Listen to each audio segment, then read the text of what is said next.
Film एक अंधेरे डरावने जंगल में शुरू होती है जहां ऊंचे पेड़ कई रास्तों को रोकते हैं। सूरज की रोशनी इसे भयानक और रहस्यमय बना रही है और केवल कुछ किरणें मोटी शाखाओं के बीच से निकलती हैं। अचानक एक गंदा हाथ एक पेड़ को पकड़े हुए दिखता है और फिर हम पीले हुडी पहने एक थके हुए लड़के को तेजी से दौड़ते हुए देखते हैं। थोड़ी देर बाद वह गिर जाता है, जोर जोर से सांस लेते हुए कीचड़ को पकड़ता है। इसके बाद दृश्य एक चमकदार लाल बस में बदल जाता है जो एक सुनसान सड़क पर ऊंचे पेड़ों से घिरी है। बस के अंदर नोलन नाम का एक किशोर है जो ग्रे हुडी पहने हुए है और ईयरफोन में संगीत सुन रहा है। खिड़की के पास बेस नाम की एक लड़की अपने स्केच पैड पर चित्र बना रही है। नोलन उसे देखकर मुस्कुराता है जो ये दर्शाता है कि उसे उस पर क्रश है। इस बीच बस चालक बातचीत कर रहा है।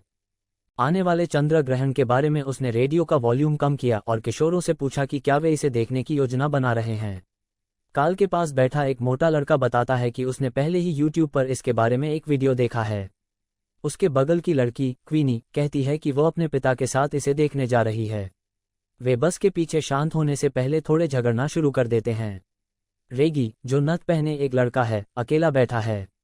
वो एक खाली सोडा कैन को कुचलता है और नोलन पर फेंकता है जो सीधे उसे मारता है। नोलन ने उसे अभद्र इशारा करते हुए देखा और प्रतिक्रिया दी, लेकिन फिर उसने बेस को देखा जो उसकी ओर मुस्कुरा रहा था। लड़के थोड़ी देर के लिए गड़बड़ करते हैं और जब स्थिति शांत होती है तो बस चालक जोसेफ बेस से पूछता है कि क्या वो योजना बना रही है। ग्रहण देखने के दौरान काल नोलन और बेस क्वीनी को चिढ़ाते हैं जिससे वह झुंझलाकर एक अलग सीट पर चली जाती है। रेडियो लगातार ग्रहण के लंबे और आकर्षक होने की बात करता है। काल अपने फोन से एक पहेली पढ़ता है जिसे जोसेफ तुरंत पहचान लेता है जो काल को निराश करता है। रेगी हंसते हुए बताता है कि जोसेफ ने एक पहेली साझा की है जिसे वे ऑनलाइन नहीं खोज पाएंगे।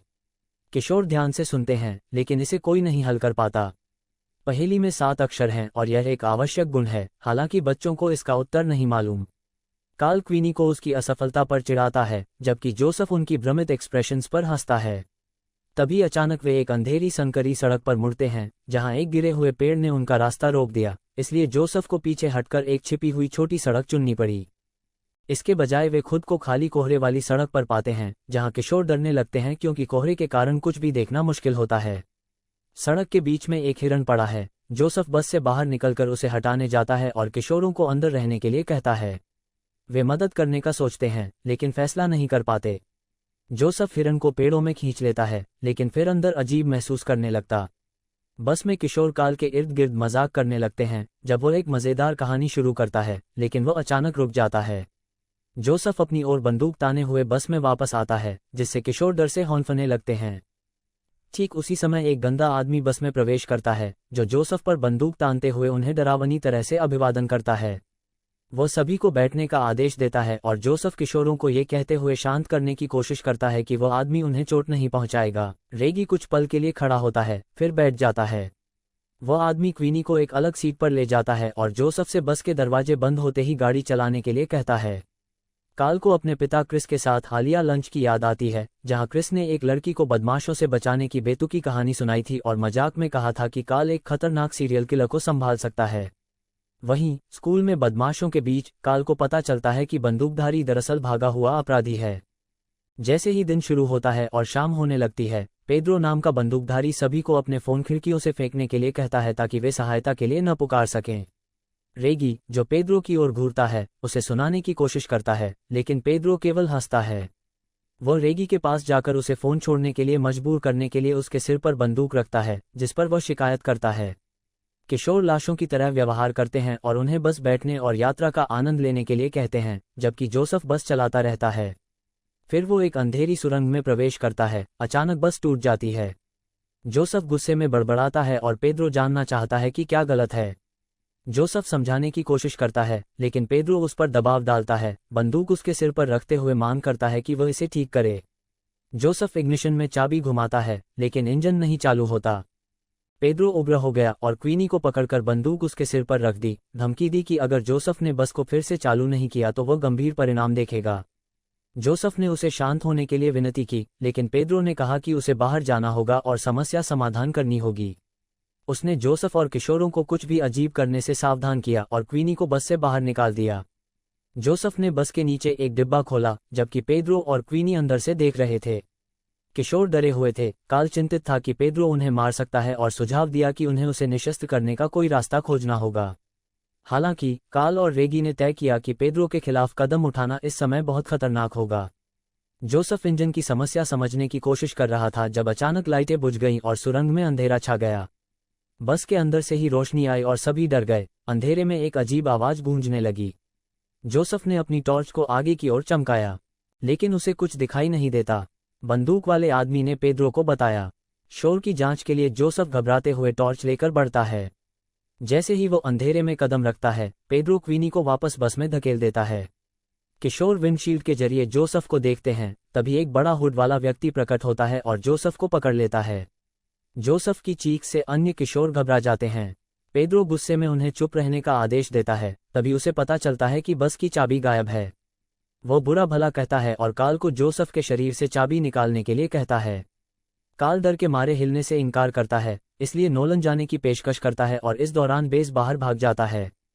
पेड्रो ने नोलन को रुकने की चेतावनी दी। जब बेस ने जोसेफ की जेब में हाथ डाला और उसका बेजान चेहरा देखा तो वह रोने लगी, लेकिन जल्दी ही खुद को संभाल लिया। पेड्रो ने चाबी ले ली और रेगी से बस चलाने को कहा, लेकिन रेगी झिझकने लगा। पेड्रो ने धमकी दी कि अगर वह नहीं माना तो वह उसे गोली मार देगा। नाराज होकर रेगी चाबी लेता है और बस चालू करने की कोशिश करता है, लेकिन सफल नहीं होता। पेड्रो फिर से धमकी देता है कि अगर रेगी ने बस नहीं चलाई तो वह क्वीनी से शुरू करेगा।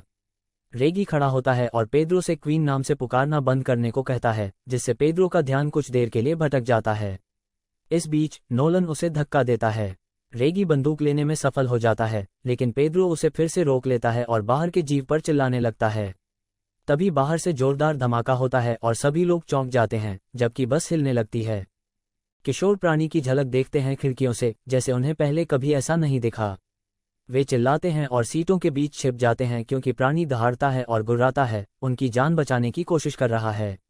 रेगी अपने सामान्य स्थान पर लौटता है, लेकिन बस में रेडियो की कर्कश ध्वनि से चकित हो जाता है। अपना चेहरा पीछे की खिड़की पर दबा देता है।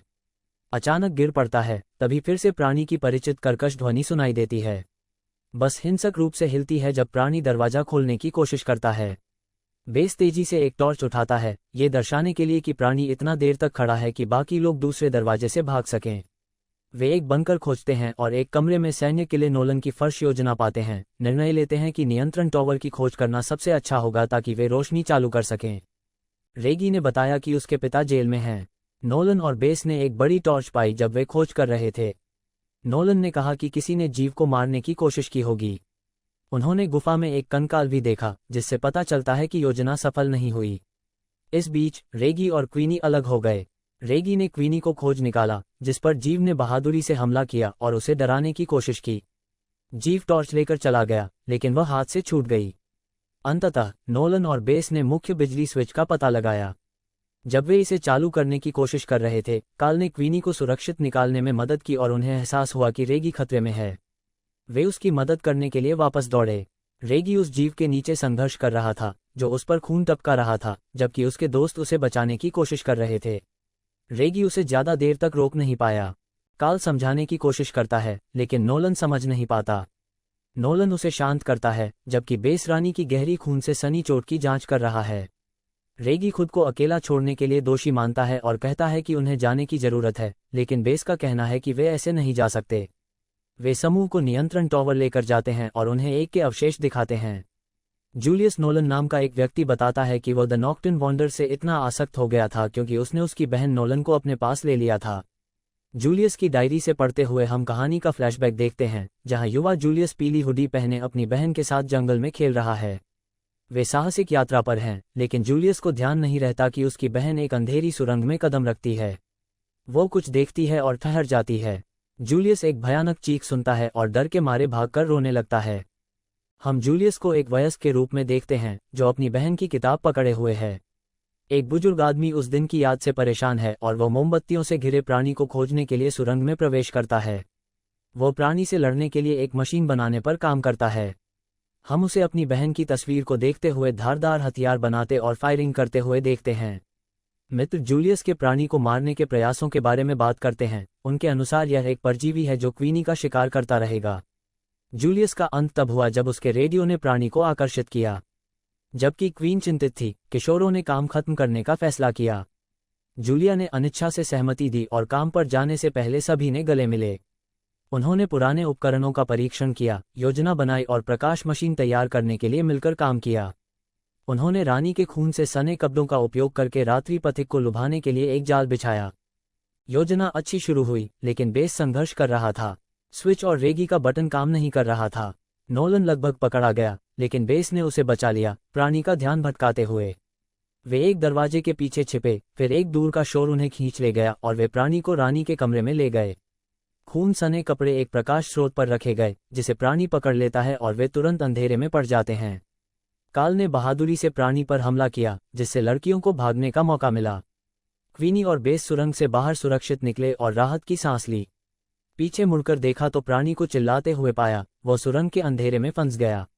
लड़के मशाले लेकर आए और प्राणी को फंसाकर जलाने लगे, और उन्होंने उसे जलता हुआ और दर्द से चिल्लाते हुए देखा। नोलन ने अंत में बताया कि जोसेफ की पहेली का उत्तर साहस है। ये साहस उस महत्वपूर्ण सबक का प्रतीक है जो उन्होंने अपने डरावने साहसिक अनुभव से सीखा। भले ही अन्य लोग इसे न समझें, ये हमेशा उनके साथ रहेगा। कहानी पुलिस अधिकारियों द्वारा सुरंग की जांच के साथ समाप्त होती है। एक अधिकारी जब सुरक्षित कमरों की जांच करता है तो अचानक एक जोर की चीख सुनकर वह ठिठक जाता है और उसकी टॉर्च बुझ जाती है, जैसे ही उसका सामना किसी भयानक चीज से होता है।